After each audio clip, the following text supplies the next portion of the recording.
Hello everybody, it's Megan Jansen here from Employee Wellness Solutions Network. Very excited to be presenting a webinar today on the pursuit of happiness to support Christian Horizons Wellness Program, current campaign on happiness. Hope you enjoy. Over the next 10 to 15 minutes or so, we will be discovering and chatting a little bit about self-empowerment and some of the aspects that come along with that. Really what it comes down to, self-empowerment comes from within, allows us to show respect for others, living free of fear, we'll talk about that, being true to yourself, being your authentic self, overcoming barriers, letting go of the past, moving on, how great does that feel? Really ensuring we have our limitless belief system and we're really continuing to work on self-development.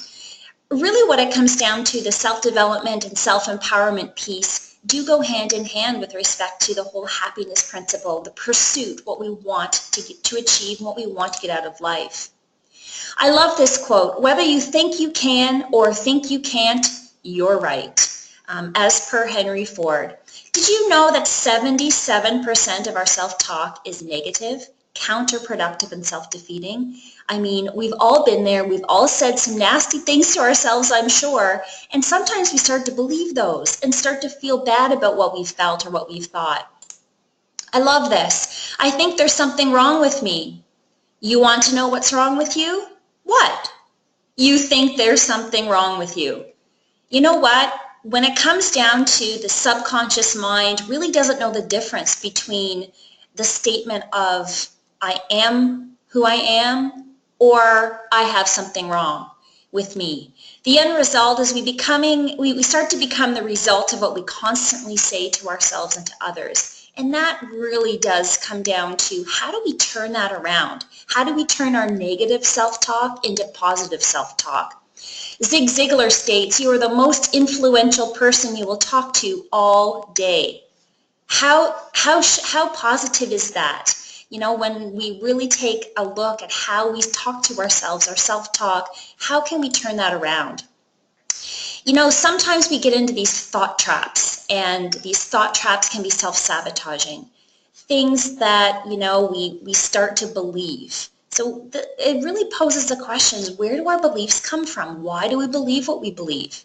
And frequently we start to reformulate what other people say to us or about us into conclusions or beliefs we hold for ourselves, which can be very negative and contribute to that negative programming that does get passed on to us. Has anyone told you, can't you do anything right?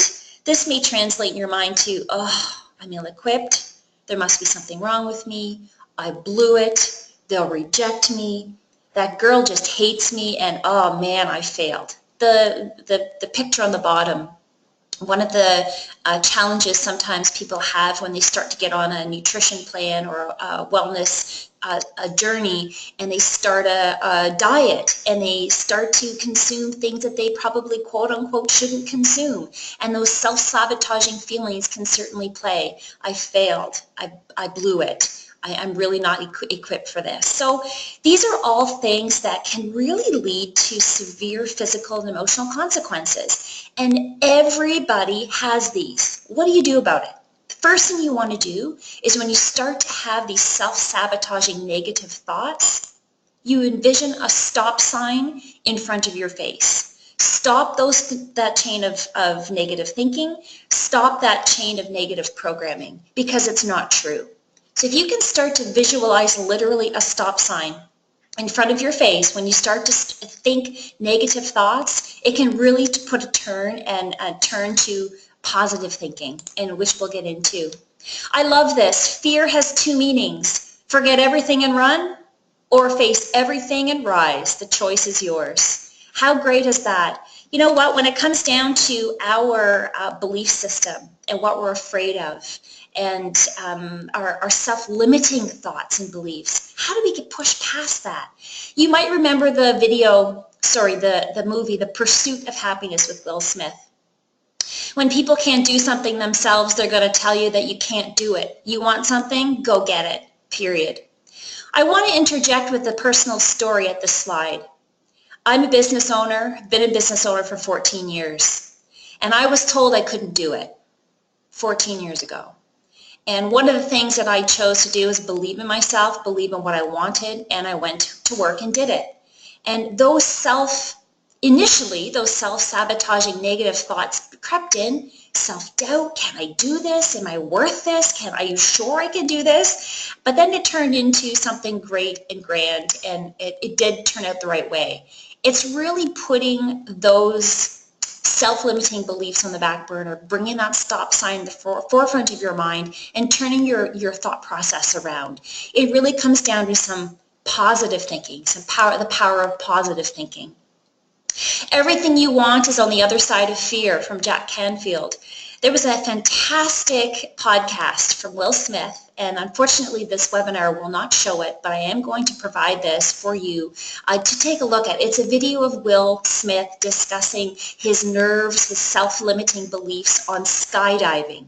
And he lost sleep about it, he worried about it, he didn't know what to do about it, he wasn't sure he wanted to do it, and up in the plane, he was still nervous. He couldn't believe he was on the verge of doing this, sitting on the ledge, and then he jumped, and it was bliss. So it really was bliss on the other side of fear. His fear was so limiting, he wasn't sure he could do it, but he did it, and he felt great about it. So I really encourage you to take a look at that podcast, and I'm excited to have that shared with you. What about our worry?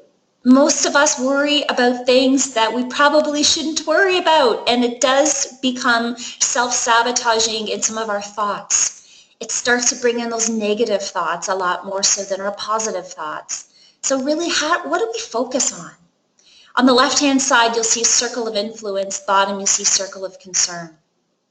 If we can start to put our thoughts and efforts on what we can change and what we do have control over, that's a proactive focus, versus putting our thoughts and our efforts on many things that worry or concern us and stress us, but yet we have no control over them. It's a reactive focus, focusing on your circle of concern, not looking forward to your circle of influence. I love this. 40% of worry is about events that will never happen. 30% of worry is about events that have already happened.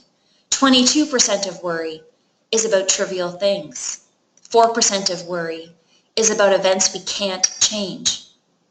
So guess what? 4% of worry is about real events we can control. Not to say this is easy. It's not easy. It's not easy at all. Having that self-doubt and worry and unhappiness can really be bothersome to some people. How do we turn that around? And it really does come down to some further look into self-development. I'm posting some books on this particular slide, and this particular slide really shows you some information on some really great self-development books, and a couple of them wanted to show you. I've got here Attitude is Everything, How to Win Friends and Influence People, The Power of Positive Thinking, Awaken the Giant Within, Who Moved My Cheese, fantastic read by Spencer Johnson, Spark Joy, The Happiness Equation, and Peaks and Valleys was my favorite. Peaks and Valleys from Spencer Johnson gets into lots of information on the ebbs and flows of life. How do we be happy in those moments when we feel great? How do we be happy or choose to be happy in those moments that don't feel so great? And so it really did change my perspective. If you are wanting some self-assurance, self-reassurance with respect to your own personal diet, a book that I really love is from a Toronto naturopathic doctor, Dr. Natasha Turner, called The Hormone Diet. Fantastic read to help people really start to understand how they can become self-empowered with what they consume and how their hormones react to that. As we age, our stresses change. As we age, we're bothered by potentially more things. And so what we consume can certainly play a role in that. I love this, the 5 love languages. If you're looking for healthier, happier relationships, the 5 love languages is a great read by Gary Chapman. There are 5 love languages. If our love tanks, we all have a love tank. If it's full, we feel great. We feel happy. If it's empty, we don't feel good. We don't feel happy.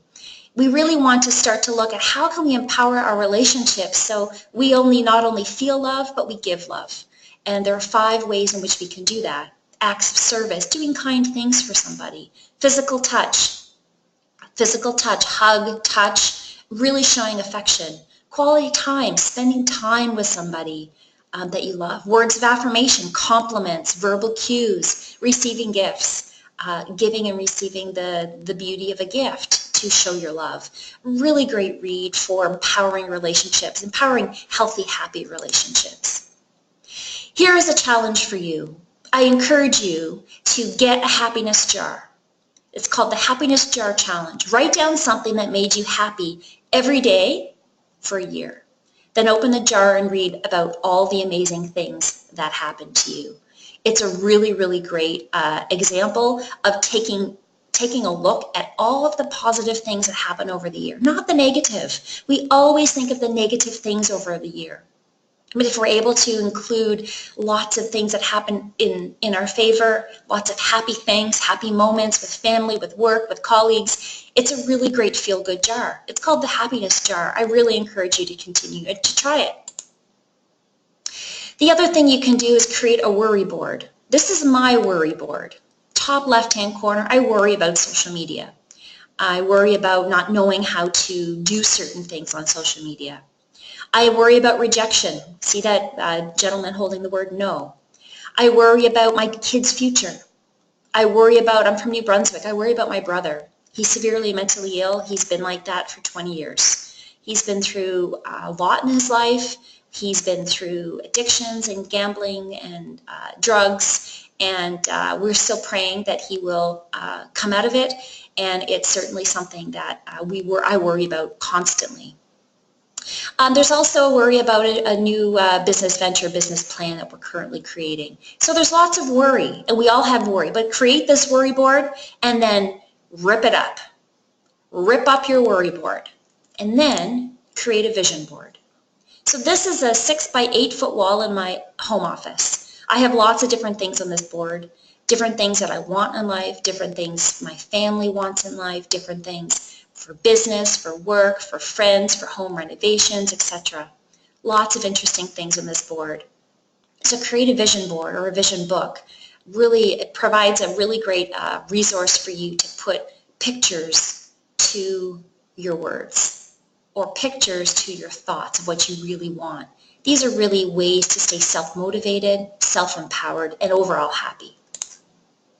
Don't look for happiness, create it. Do more of what makes you happy. Today, I will be happier than a bird with a French fry. Someday you'll look back and understand why it all happened the way it did. Thank you so much for listening to today's webinar. I look forward to our next one. Have a great, happy day.